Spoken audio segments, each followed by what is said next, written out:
Hey guys, back with another SuperCoach video. It was a better scoring week, but overall a much poorer week for the side. I scored 2,192, moved down a couple thousand spots, which I'm honestly shocked that I didn't move down more, but I guess I'll take it. And now I'm ranked just outside the top 12,000.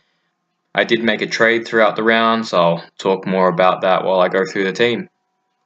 So here's the team. Like I said, better scoring week, but poor overall. A lot of poor scores dragged the team down this week a little bit.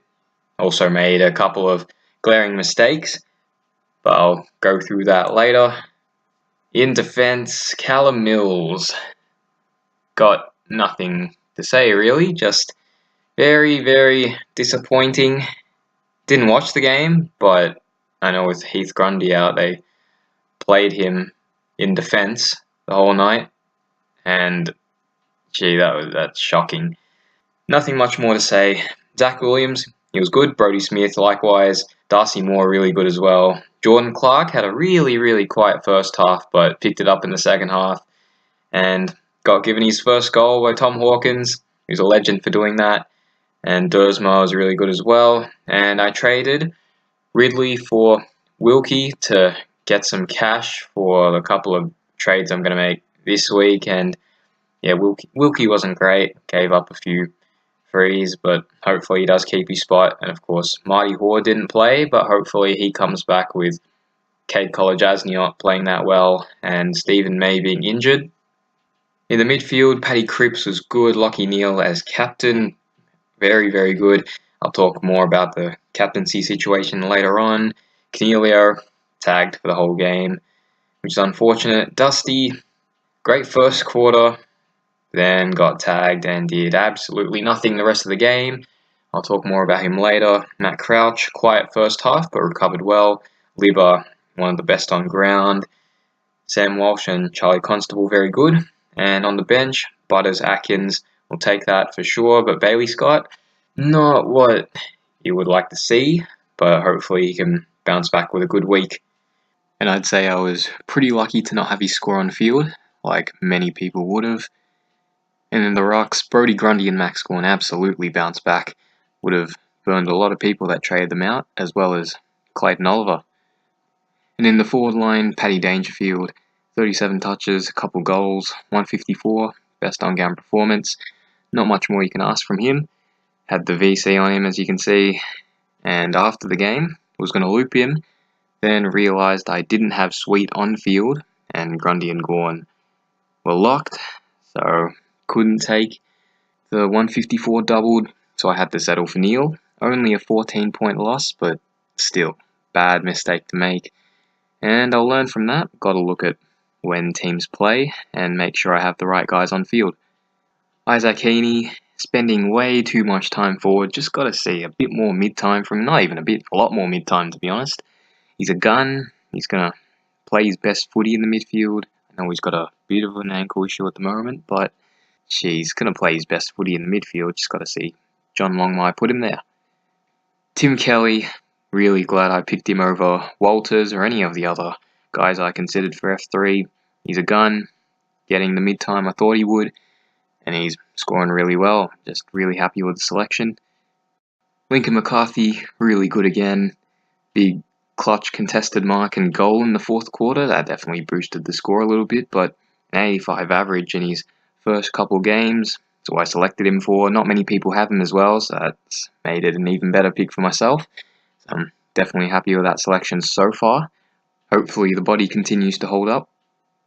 And the rookies, Setterfield quiet, Drew and Parker really good. In hindsight, Parker against a struggling Essendon squad should have just fielded him over Setterfield playing in Adelaide. And of course, Noah Bolter didn't play, but could get his spot back with Jack Riewoldt being injured. And that is the team. For vice-captain, I'll probably keep the VC on Paddy. And the captaincy, there's quite a few options. Of course, there's Cripps, Neale again, Canelio maybe, and of course Grundy and Gawn. I'll put on Cornelio for now. I feel like he'll have a big bounce back game against a struggling Tigers outfit. If Josh Kelly comes back, I'll reassess, but for now I'll put it on Cogs. As for trades, this is the big one. A couple of really struggling performers in Callum Mills and Dustin Martin.